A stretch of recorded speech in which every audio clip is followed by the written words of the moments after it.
장 44절부터 52절까지의 말씀을 우리 다 같이 읽도록 하겠습니다. 시작. 천국은 마치 밭에 감추인 보화와 같으니 사람이 이를 발견한 후 숨겨두고 기뻐하며 돌아가서 자기의 소유를 다 팔아 그 밭을 사느니라. 또 천국은 마치 좋은 진주를 구하는 장사와 같으니 극히 값진 진주 하나를 발견하며 가서 자기의 소유를 다 팔아 그 진주를 사느니라. 또 천국은 마치 바다에 치고 각종 물고기를 모으는 그물과 같으니 그물에 가득하며 물가로 끌어내고 앉아서 좋은 것은 그릇에 담고 못된 것은 내버리느니라. 세상 끝에도 이러하리라. 천사들이 와서 의인 중에서 악인을 갈라내어 풀무불에 던져 넣으리니 거기서 울며 이를 갈리라. 이 모든 것을 깨달았느냐 하시니 대답하되 그러하오이다. 예수께서 이르시되 그러므로 천국의 제자된 서기관마다 마치 새 것과 옛 것을 그 곳간에서 내오는 집주인과 같으니라. 아멘. 잠시 기도합니다. 하나님, 오늘 말씀대로 우리에게 역사하여 주옵소서. 예수 그리스도의 이름으로 기도드리옵나이다. 아멘. 우리가 함께 본 성경 본문에 예수께서 천국을 언급하셨습니다. 천국은 감추인 보화, 값진 진주, 그물과 같다고 천국을 언급하셨죠. 마태복음 13장은 비유의 장이라고 불릴 만큼 비유로 시작해서 비유로 끝나는 장이 마태복음 13장입니다. 왜냐하면 천국이 아주 중요하기 때문이죠. 그래서 천국은 어떤 것이 천국인지 한번 살펴보고요. 귀한 천국의 축복을 누리는 축복의 시간이 되었으면 좋겠습니다. 천국은 무엇을 두고 천국이라는 거니까 성경에서는 하나님의 나라를 두고 천국이라고 하는 것입니다. 하나님이 계신 것이 천국이잖아요. 하나님의 나라. 아무리 집을 의뢰하게 지어놨다 하더라도, 대궐같이 지어놨다 해도 그 대궐 같은 집에 개가 산다면 그 집은 개집이 되는 것이죠. 근데 아무리 집이 비좁고 누추하다 할지라도 그곳에 왕이 산다면 그 집은 왕궁이 되듯이 하나님이 계신 것이 바로 하나님의 나라, 다른 말로 천국인 것입니다. 천국은 세 가지로 정의를 내릴 수 있습니다. 첫 번째, 개인에게 임하는 하나님의 나라. 사람을 피부색으로 분류하게 되면 세 가지로 분류할 수 있잖아요. 백인종, 흑인종, 황인종. 영적으로 사람을 분류하게 되면 두 가지로 분류할 수 있습니다. 하나님이 함께 하시는 사람, 하나님이 함께 하시지 않는 사람. 하나님이 함께 하시는 사람을 두고 구원받은 자다라고 말하고요. 하나님이 함께 하시지 않는 자를 두고 구원받지 못한 자다라고 말하는 것이죠. 고린도전서 3장 10절에 보게 되면 너희가 하나님의 성전인 것과 하나님의 성령이 너희 안에 계시는 것을 알지 못하느냐. 바울은 고린도전서 3장 10절을 통해서 우리 안에 하나님이 함께 하신다고 말합니다. 그 하나님이 누구시죠? 성령 하나님이시잖아요. 구원을 예수께서 말씀하셨습니다. 내가 너희에게 보혜사 성령을 보내리니 그는 진리의 영이라. 세상은 그를 알 수도 없고 받을 수도 없으나 너희는 그를 아나니 그가 너희와 함께 영원히 계시겠음이니라. 아멘. 우리 안에 누가 계시다고요? 우리를 보호하시고 은혜를 주시고 가르치시는 성령께서 우리와 함께 하신다는 거죠. 예수께서 구원받은 자에겐 성령이 함께 하신다고 하죠. 그래서 우리가 가는 데마다 눈에 보이지 않게 성령께서 우리와 함께 하시면서 우리를 보호하시고 가르치시고 은혜를 베풀어 주고 계시는 거 아니에요. 그는 진리의 영이라. 우리가 그리스도의 복음을 듣고 알고 믿고 누릴 수 있는 것이요. 성령이 우리와 함께 하셔서 진리를 깨닫게 하시기 때문에 우리가 그리스도를 알고 믿고 누릴 수 있는 것입니다. 왜죠? 성령은 진리의 영이죠. 그리스도가 진리잖아요. 그리스도의 복음을 듣는데 그리스도를 올바르게 알고 믿고 누릴 수 있도록 우리 안에 계신 성령께서 진리의 영으로 역사하시는 것이죠. 진리를 깨닫게 하시는 것이죠. 세상은 그를 알 수도 없고 받을 수도 없습니다. 여러분 잘 아시다시피 신천지에서는 이만희 씨를 두고 보혜사 성령이라고 말합니다. 이 시대의 성령이 바로 이만희 씨래요. 그럼 말도 안 되는 소리가 어디 있습니까? 보혜사 성령은 눈에 보이지 않는 진리의 영이신데 사람이 어떻게 보혜사가 될 수 있어요? 그죠? 이처럼 세상은 성령이 누군지를 잘 알지 못합니다. 그러다 보니까 성령을 오해하고 있는 것이죠. 그러나 우리는 성령을 알잖아요. 어떻게 해요? 구원받았기 때문에. 우리 안에 계신 성령께서 우리와 함께 하시고 우리 속에서 영원히 계시겠다라고 예수께서 말씀했던 것처럼 구원은 보혜사 성령이 함께 하시는 자, 진리의 영이신 성령께서 우리 안에 내주하셔서 우리와 영원히 함께 하신 자를 구원. 그래서 개인에게 임하는 하나님의 나라, 다른 말로 구원을 일컬어 첫 번째 천국이라고 말하는 것입니다. 두 번째, 이 땅에 임하는 하나님의 나라가 천국인 것입니다. 우리가 예배드리고 기도하게 될 때 어마어마한 영적인 변화가 일어나잖아요. 성삼위 하나님께서 우리와 함께 하시는 것이 예배. 우리가 기도하게 될 때 눈에 보이지 않는 악한 영들이요 결박당하고 떠나가는 것이 바로 기도 시간이지 않습니까? 그리고 주의 천군 천사들이 동원돼서 하나님의 뜻을 이루잖아요. 이것이 예배드리고 기도할 때 일어나게 되는 영적인 변화인 것입니다. 왜냐하면 하나님께서는 이런 영적인 변화를 예배와 기도하게 될 때 허락하시는 이유가 악령의 역사가 있기 때문에 악령의 역사에서 우리를 지키시고 보호하시기 위해서 이런 일들을 나타내시는 것이죠. 여러분, 무속인이 점을 보고 작두 타는 비밀이 무엇이죠? 악령의 역사입니다. 점을 보는데 불신자들 기가 막히게 맞추잖아요. 반대로 하나님의 자녀들 오게 되면 점괘가 안 나오고 벌벌 떨잖아요. 근데 작두 타게 될 때 그 시퍼런 작두에 발이 배지 않고 막 그 안에서 덩실덩실 뛰는 거 보세요. 그 위에 올라가는 거 보세요. 이것이 바로 악령의 역사인 것입니다. 불신자들이 세상을 정복하는 능력이 악령의 역사. 홀리메이슨과 뉴 에이지 단체들이 문화와 정치를 장악하고 전 세계 사회 전 분야를 정복해 나가는 비밀이 접신운동으로 그들은 매일 밤마다 모여가지고요 악령 충만 받잖아요. 이 악령의 역사에서 우리를 지키시고 보호하시고 우리를 통하여서 그들의 역사를 막게 하기 위해서 하나님이 예배드리고 기도할 때 영적인 변화를 나타내시는 것이죠. 이 땅에 임하는 하나님의 나라는요 전도와 선교를 일컬어서 이 땅에 임하는 하나님의 나라라고 하는 것입니다. 예수님의 지상명령 있지 않습니까? 너희는 가서 모든 족속으로 제자를 삼아라. 왜죠? 모든 족속이 지금 악령을 섬기면서 영적으로 고통당하고 있으니까 그들을 살리라고 모든 족속으로 제자를 삼아라. 만민에게 복음을 전하라. 만민들이 이 복음을 알지 못하도록 영적인 고통 속에서 고통받고 있지 않습니까? 그죠? 우상 숭배하면서 본인도 말하고 자손들도 망하고 자손 대대로 망할 수밖에 없는 이런 안타까운 일들이 나오기 때문에 만민에게 가서 전하라.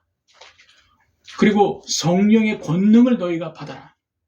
그래서 땅끝까지 증거하라. 여러분, 복음을 전하는 것이 우리가 전하는 것이 아니에요. 우리 안에 계신 성령께서 역사하셔서 복음을 전하게 하시고 이 복음을 듣는 자들이 복음을 받고 구원을 받게 되는 거 아니겠습니까? 예수님의 지상명령이 바로 이 악령의 역사 때문에. 그래서 우리에게 하나님인 예수님께서 어떤 은혜를 주셨죠? 바로 전 세계 영적 문제를 막을 수 있도록 우리와 함께 하시겠다 역사하십니다.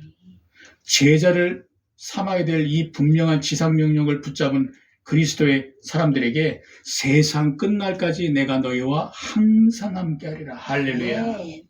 그래야 영적인 문제 속에 있는 그들을 살려낼 수 있고 그들을 사로잡고 있는 악령의 역사를 몰아낼 수 있잖아요. 하나님이 함께 하시는. 그래서 세상 끝날까지 너희와 함께 하겠다.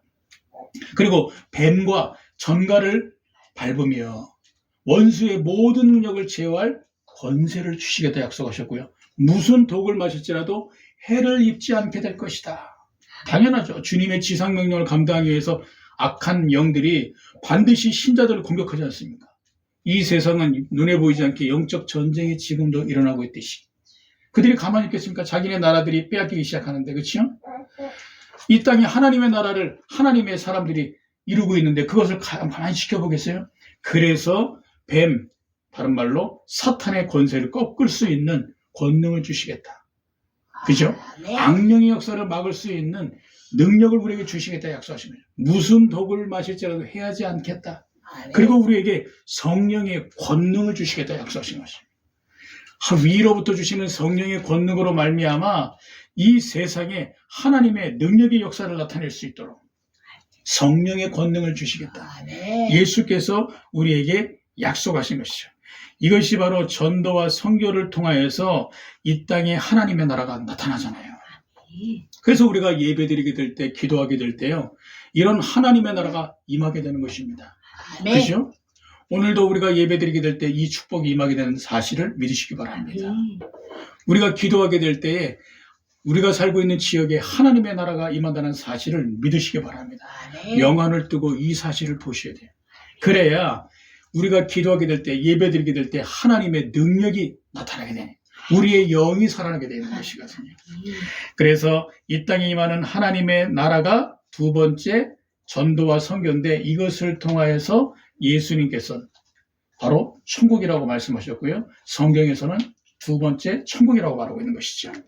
우리가 가게 될 하나님의 나라가 세 번째 천국인 것입니다. 우리 지난주에 함께 나눴잖아요. 그렇죠? 알곡과 가라지의 비유. 네. 그러므로 성경에서 말하는 천국은 이 세 가지가 천국인 것입니다. 그럼 이 천국을 어떻게 소유할 수 있을까요? 그리스도를 통해서 이 천국을 소유할 수 있는 것입니다. 마태복음 16장 16절에서 18절에 보게 되면 이렇게 말씀해요. 주는 그리스도시요 살아계신 하나님의 아들이십니다. 베드로가 이 고백을 하게 되자 예수께서 베드로를 칭찬하시면서 축복하시잖아요. 그 축복의 내용 중에 하나가 무엇이죠? 천국 열쇠를 내가 내게 주겠다. 천국을 어떻게 소유할 수 있다고요? 네. 그리스도를 통해서. 네가 땅에서도 매게 되면 하늘에서도 매일 것이고 땅에서 풀게 되면 하늘에서도 풀리게 될 것이다. 천국 열쇠. 아무리 좋은 차도요, 자동차 차 키가 있어야 그 차를 몰 수 있대요. 네. 아무리 좋은 집을 사면 뭐합니까? 그 집에 열쇠가 있어야지 그 집에 문을 열고 들어가서 그 집에 살 거 아니에요. 그렇죠? 그렇지. 천국도 마찬가지입니다. 그리스도를 통하여서만 세 가지 천국의 축복의 주인공이 될 수 있다는 것이죠. 네. 그래서 여러분들이 이 축복의 언약을 가지고 천국의 축복을 소유할 수 있어야 되는 것입니다. 바울은 말하고 있습니다.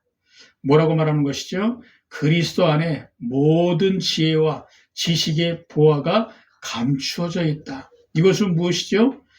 바울은 이 그리스도 안에 천국의 비밀이 있다는 사실을 누구보다 먼저 발견했기 때문에 이 그리스도 안에 모든 것이 다 있구나.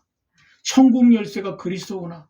내가 이 그리스도 하나 발견했을 뿐인데 이 어마어마한 천국을 내가 소유하게 되었구나.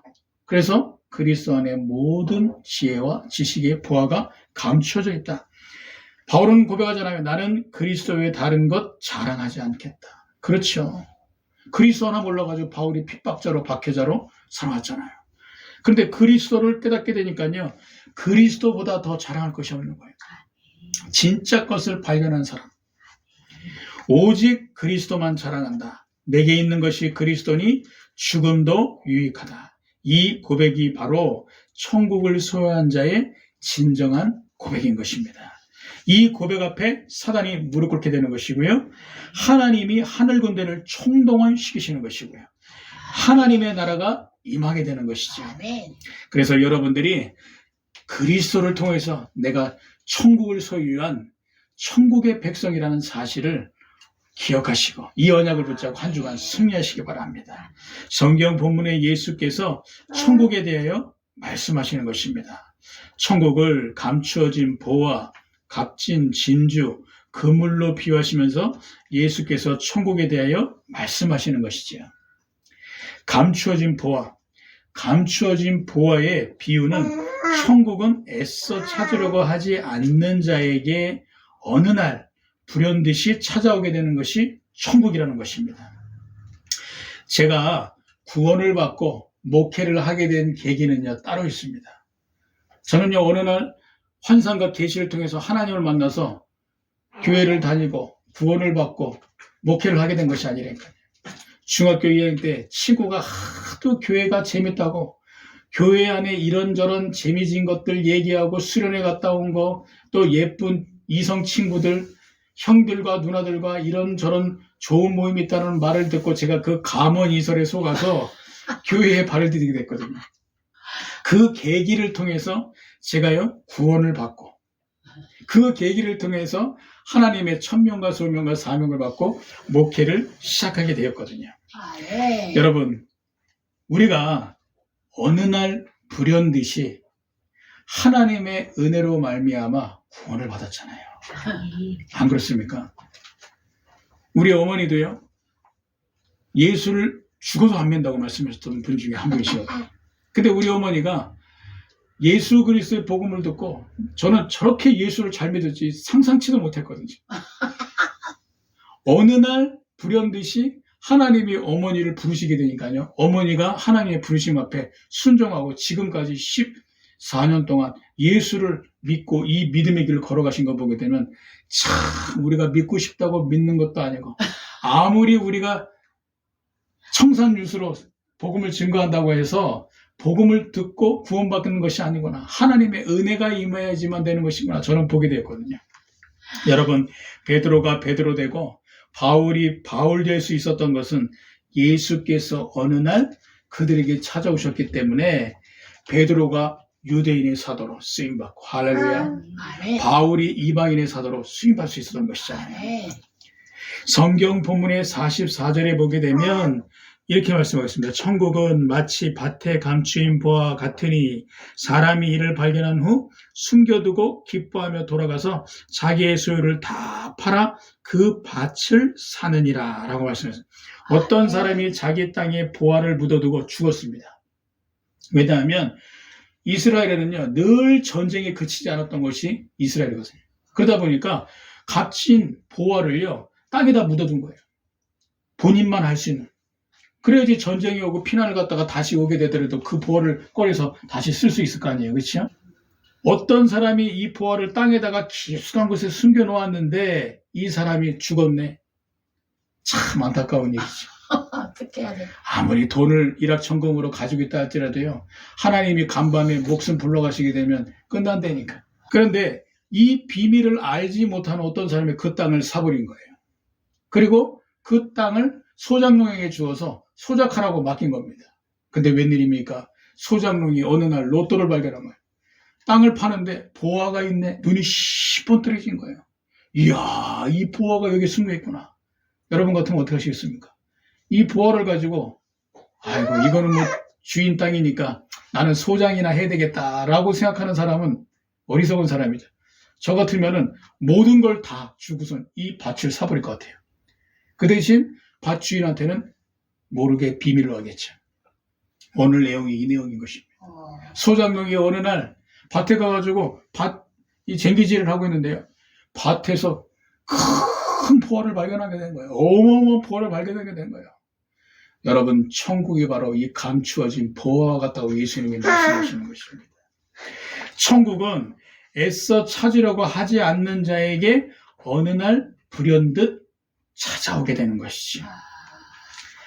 저는 이것을 가지고 일컬어 어느 날의 축복이라고 말씀하고 싶습니다. 어느 날의 축복, 우리가 받은 구원이 하나님의 은혜잖아요. 여러분, 우리의 공로로 우리가 은혜 받았습니까? 우리가 알고 싶다고 해서 은혜 받았습니까? 우리가 어느 날 불현듯 하나님의 은혜로 말미암아 하나님의 부르심을 받고 구원을 받았잖아요. 아멘. 이것을 두고 하나님의 은혜로 가는 것이죠. 에베소 1장에 보니까 창세 전부터 우리를 하나님이 예비해 놓으셨다는 것이 얼마나 감사합니까? 우리가 받은 구원, 우리가 사는 지역에 예배, 기도, 전도해야 될 이유가 무엇이죠? 하나님의 나라가 임하도록 예배, 기도, 전도해야 되는데 또 다른 이유는 무엇입니까? 나와 같이 어느 날의 축복의 주인공이 감춰져 있다는 것입니다. 우리의 이웃 중에, 우리의 가문의 인척 중에 이 사람은 죽어도 예수 안 믿을 사람인 것처럼 보였는데 하나님의 축복, 어느 날의 축복으로 예수 믿고 구원받을 자가 있을 수 있기 때문에 지역에서 예배를 드리는 모임을 지속해야 되고 지역에 있는 사람들이, 우리 가문에 있는 사람들이 구원받게 달라고 기도해야 되는 것이고요. 그리고 전도해야 될 이유가 여기 있는 것이죠. 그죠? 언제 구원받을지 모른다니까요. 어제까지 복음을 전했는데 구원 안 받을 사람이 오늘 내가 복음을 전했을 때 구원받을지 누가 알겠어요? 어느 날의 축복. 그러므로 감추어진 보화의 비유는 천국은 애써 찾으려 하지 않는 자에게 어느 날 불현듯 찾아오게 되는 것을 의미하는 것이 감추인 보화인 것입니다. 아멘. 여러분들은 감추인 보화, 천국을 가진 잘한 사실을 명심하시기 바랍니다. 하나님의 은혜요, 천국의 열쇠인 그리스도를 통하여서 여러분들은 천국을 소유한 구원받은 자요, 이 땅의 전도와 선교를 통하여 하나님의 나라를 이룰 자들이요, 여러분은 영원한 본향인 저 천국으로 갈 천국의 백성이라는 사실을 명심하시기 바랍니다. 값진 진주. 네. 저는 그리스도를 만나기 전에 살인과 강도짓 빼놓고 거의 다 해봤습니다. 들키지 않게 뒤에서 몰래 온갖 짓을 다 했다니까요. 왠지 아십니까? 제가 질이 나빠서 그런 게 아니에요. 행복하고 싶어서. 어떻게 하면 행복할지를 모르는 거예요. 사람을 만나면 행복할까? 술을 마시면 행복할까? 돈을 가지면 행복할까? 부귀영화를 가지면 행복할까? 저는 이 땅에서요, 강도짓과 살인 빼놓고 다 해본 이유가 행복을 찾기 위해서 저는 부단히 보이지 않게 고민을 하고 방황하면서 인생을 살아왔거든요. 그런데 하나님의 은혜로 이런 내가 그리스도를 어느 날 알게 되었고, 아멘. 그리스도를 통해서 하나님을 만나게 될 이후에 하나님이 나와 함께 하시고 하나님을 누리게 될 때 인간이 행복할 수 있다라는 진리 중의 진리를 성경을 통해서 깨닫게 되었습니다. 그때부터 제가요, 다른 짓 하지 않고선도, 다른 거 하지 않고선도 행복할 수 있는 비밀이 생겼다는 거예요. 돈이 없어도, 내가 건강을 잃어도, 내가 부귀명화 없다 한다 할지라도 행복할 수 있는 비밀, 하나님이 나와 함께 하신다. 아멘. 하나님을 누리게 될 때 인간은 행복할 수 있다. 맞잖아요. 하나님이 인간을 흙으로 창조하시고 그 코에 생기를 불어넣어서 인간에게만 하나님이 함께 하시는 이 축복을 주셨잖아요. 근데 창세기 3장 사건, 다른 말로 선악과 사건 이후로 모든 인류가 하나님을 떠나게 되는 문제가 생겼잖아요. 그래서 모든 인류에겐 모든 문제가 찾아왔잖아요. 그런데 그리스도께서 2000전에 오신 이유는 우리에게 원래 인간의 형상을 회복시키고 하나님을 만나게끔, 그래서 하나님과 함께할 때 행복할 수 있는 이 원래의 축복을 우리에게 회복시키기 위해서 2000전에 예수께서 오셨잖아요. 아멘. 그죠? 아멘.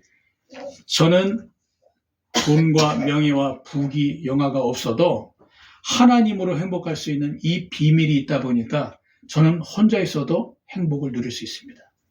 정신병자들, 우울증, 조울증 있는 정신질환으로 고통받고 있는 정신병자들이요, 왜 정신문제가 오는지 아시게 됩니다. 하나님을 만나지 못했기 때문에, 하나님을 누리지 못했기 때문에. 정신치유학 박사들이 이 사실을 알아야 되거든요. 심리학자들이 이것을 알아야 되는 것입니다. 저는 이 비밀을 알게 된 이후부터 행복할 수 있는 진리를 깨닫게 되었고 이것을 누리게 되거든요. 값진 진주의 비유는 천국은 그것을 진지하게 구하는 자에게 주어지는 것을 의미하고 있는 것입니다. 예수께서 말씀하셨잖아요. 구하라 얻을 것이요, 찾으라 찾게 될 것이요, 문 두드리라 열릴 것이니라. 이 말씀에 순종한 제자들은 아멘. 천국을 소유하지 않았습니까? 예수께 인생을 걸고 예수의 제자로 예수를 3년간 쫓고 예수가 구약에 예언된 그리스도라는 결론을 얻어 천국을 그들은 소유했잖아요. 그 증거가 바로 사복음서이지 않습니까? 바울이 14년 동안 다메섹과 아라비아에서 그리스도를 만난 체험 이후에 14년 동안 연구를 했잖아요. 그 진지한 그 시간을 통하여서 바울이 그리스도께 결론 낸 인생으로 거듭나게 된 것처럼 성경 본문의 45절과 46절은 이 내용을 말하고 있는 것입니다.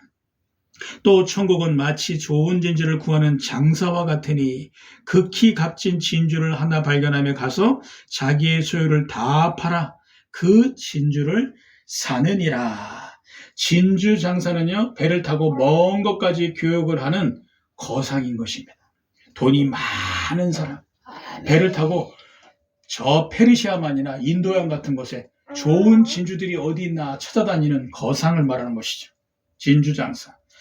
이 극히 값진 진주를 찾고 또 찾다가 발견하게 된 것입니다.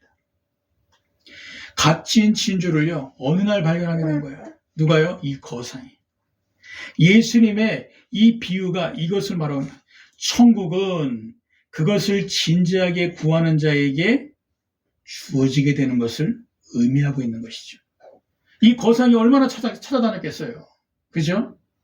여러분, 제가 이 행복을 찾기 위해서 약 35년 동안 얼마나 방황했는지 모릅니다. 그래서 그리스도를 통해서 하나님을 만나고 난 이후에 제가 약 14년 동안 신학교를 다니고 목회를 하면서 훈련을 받으면서 이 참된 진리를 나의 것으로 찾기 위해서 또 구하고 또 찾고 또 구하고 또 찾고, 그러니까 하나님이 어떻게 하셨죠? 구하는 자에게 얻게 하실 것이고 찾는 자에게 찾게 될 것이고 아멘. 문을 두드린 자에게 열리게 할 것처럼 저는 이 진리를 성령에서 발견했거든요. 값진 진주의 비유가 바로 이 비유인 것입니다. 이 감추어진 보화와 값진 진주의 공통점이 있습니다. 그것은 올인이라는 것이죠.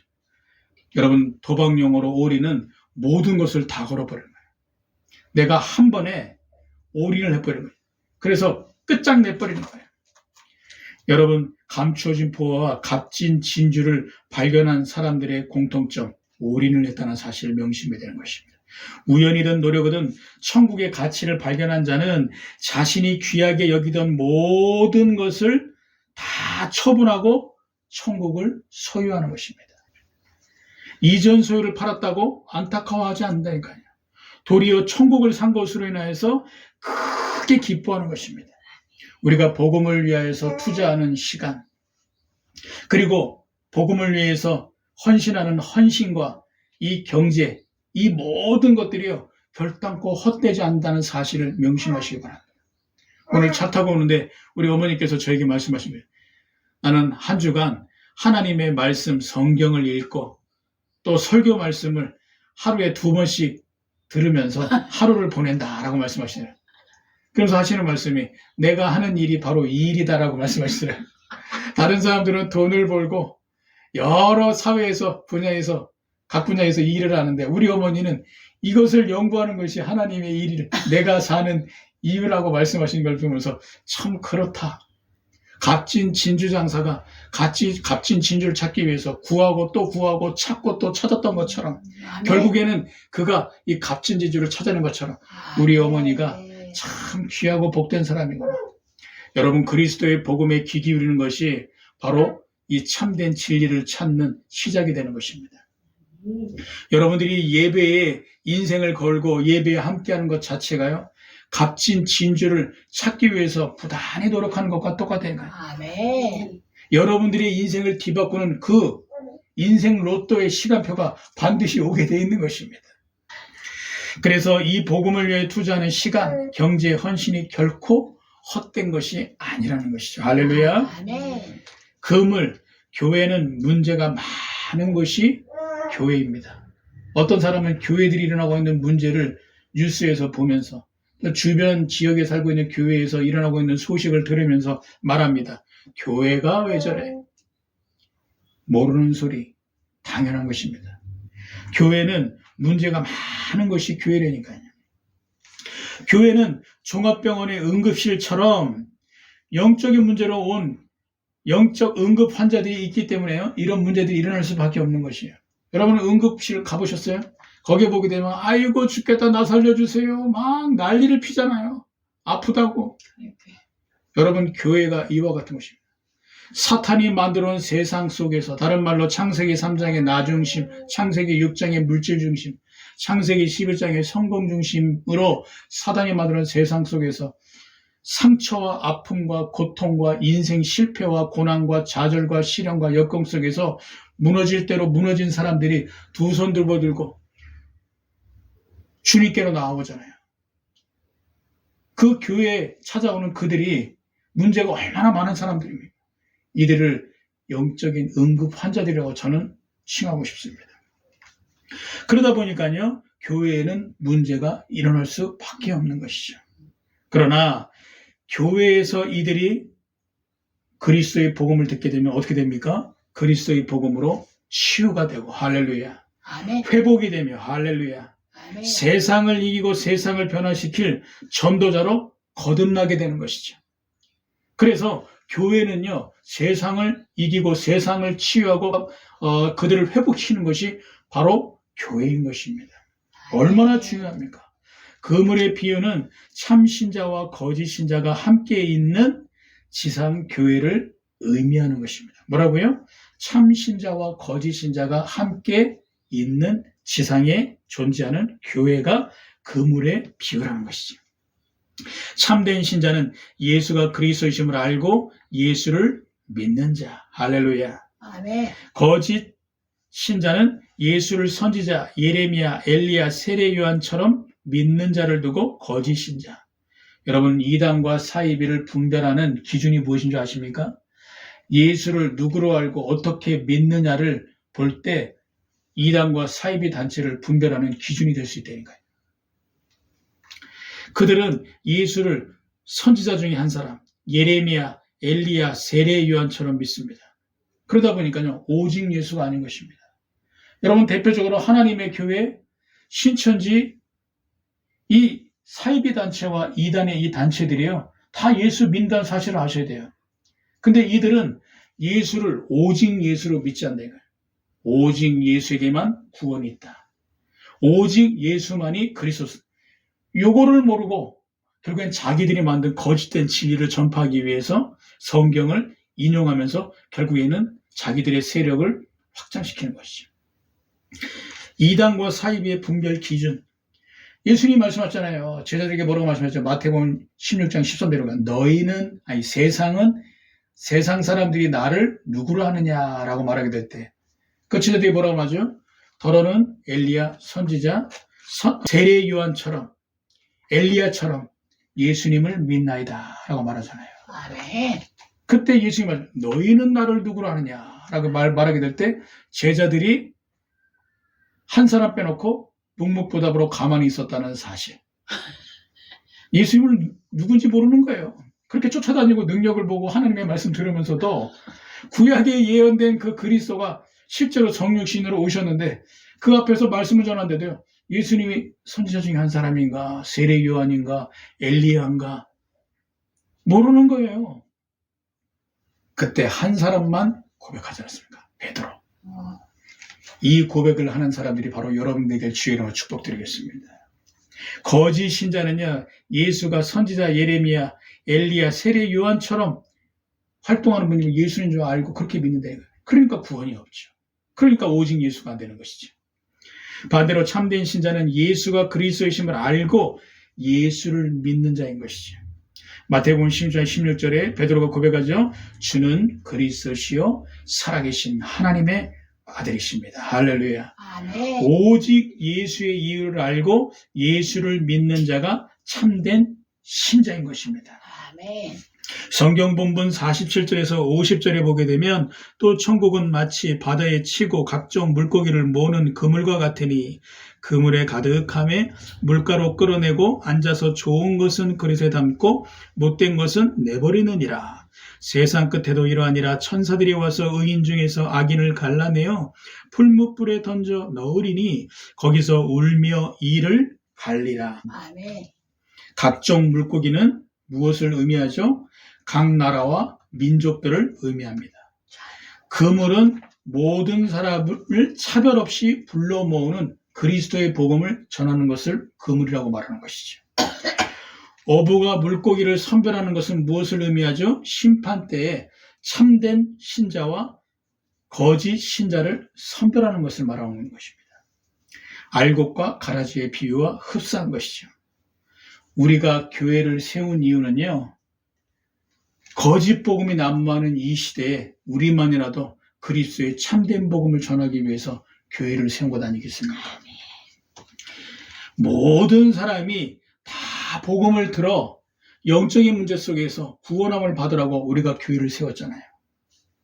참된 신자를 찾아내어 하나님이 기뻐하시는 참 제자로 세우게 하기 위해서 우리가 교회를 세웠잖아요. 거짓 복음이 난무하는 이 시대에 그리스도의 참 복음을 전해서 모든 사람들이 다 복음을 듣고 참된 신자를 찾아내기 위해서 우리가 유튜브 활동을 하는 것처럼, 여러분, 이 시대에 정말로 하나님은 그리스도의 복음을 가지고 지금도 그물로 각 나라와 민족들을 불러 모으고 있다는 사실을 명심하시기 바랍니다. 아멘. 여러분들이 참된 신자라니까요. 아멘. 그리고 우리가 해야 될 사명은 교회를 통하여서 이 참된 그리스도의 복음이 변하지 않고 끝까지 초심을 잃지 않고 복음을 증거하는 복음 운동을 우리가 전해서 거짓된 복음을 막고 그리스도의 참 복음을 전하며 모든 사람이 복음을 듣고 구원의 길에 들어와 구원을 받을 수 있도록. 아멘. 그래서 우리뿐만 아니라 우리 후대 천대 이르기까지 교회를 통해서 참된 복음을 증거하기 위해서 우리가 존재하는 것이죠. 이처럼 그물의 비유는 참된 신자와 거짓 신자가 함께 있는 지상교회를 말하는 것입니다. 그죠? 결론입니다. 천국의 제자. 성경 본문 52절에 보게 되면 이렇게 말씀하고 있죠. 예수께서 이르시되 그러므로 천국의 제자된 서기관마다 마치 새 것과 옛 것을 그 곳간에서 내오는 집주인과 같으니라 라고 말씀하십니다. 아멘. 이 말씀이 무슨 의미일까요? 옛 것은 성경에서 말하고 있는 구약의 성경을 말하는 것이고요. 새 것은 성경에서 말하고 있는 신약을 말하고 있는 것입니다. 천국의 제자된 서기관은 무엇을 뜻하죠? 여러분 서기관 아시죠? 서기관은 성경을 해석하고 가르치는 자를 두고선 서기관이라고 말하는 것입니다. 천국의 제자된 서기관은 무엇을 뜻하죠? 예수가 그리스도시라는 복음으로 성경을 해석하고 가르치는 자를 일컬어 예수께서는 천국의 제자된 서기관이라고 칭하신 것입니다. 그럼 합쳐서 보게 되면 예수가 그리스도라는 복음을 가지고 구약과 신약으로 성경을 해석하고 가르칠 수 있는 제자를 일컬어서 천국의 제자된 서기관이라고 말하는 것이죠. 그 집주인이 자기 집에 있는 것, 새 것, 옛 것 가지고 꺼내가지고 마음껏 집에 막 운영을 하잖아요. 그렇죠? 집안 살림을 하잖아요. 이처럼 이것은 영적인 지도자를 의미하고 있는 것이죠. 세상에 여러분 지도자는 많습니다. 각 분야에 석학 박사들이 얼마나 많습니까? 그렇죠? 그런데 영적인 지도자는 극히 적다는 사실을 명심해야 되는 것입니다. 그 증거가 뉴스에 보면 알 수 있잖아요. 전 세계에 일어나고 있는 사건과 사고, 전 세계에 일어나고 있는 기후의 변화, 그죠? 그리고 재앙과 전쟁이 왜 일어납니까? 영적으로 올바른 지도를 해줄 수 있는 영적 지도자가 터무니없이 부족하다 보니까 지금 전 세계는요, 영적인 문제로 골머리를 앓고 있는 것입니다. 영적인 문제로 사람들이 죽어가고 있는 것이에요. 뉴스에 보게 되면 알 수 있잖아요. 그래서 영적인 문제를 막을 수 있는 영적 지도자가 필요한 것입니다. 대표적으로 성경사에 보게 되면 요셉이 영적 지도자로 애국과 전 세계의 재앙을 막았잖아요. 요셉과 같은 언약이 확실한 영적 지도자. 천국의 제자로, 천국의 제자된 서기관의 역할로 성경을 능수능란하게 연구를 하고 가르칠 수 있는 영적 지도자가 필요한 것이죠. 그래야 전 세계의 재앙을 막고 전쟁을 막고 사건과 사고를 막고 하나님이 기뻐하시는 하나님의 나라를 이 땅에 만들 수 있는 것이지 않습니까? 그렇죠? 아멘. 그래서 천국의 제자의 언약을 붙잡고 우리가 한 번뿐인 우리의 인생을 영적 지도자로 쓰임받는 인생이 되게 하신 것에 감사하는 한 주가 되시고요.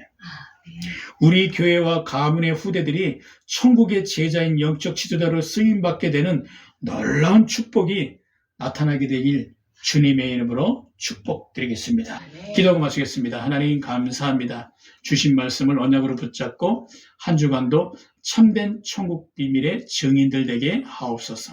천국의 축복의 증인들 되게 하옵소서. 아멘. 예수 그리스도 이름으로 기도드립니다. 아멘.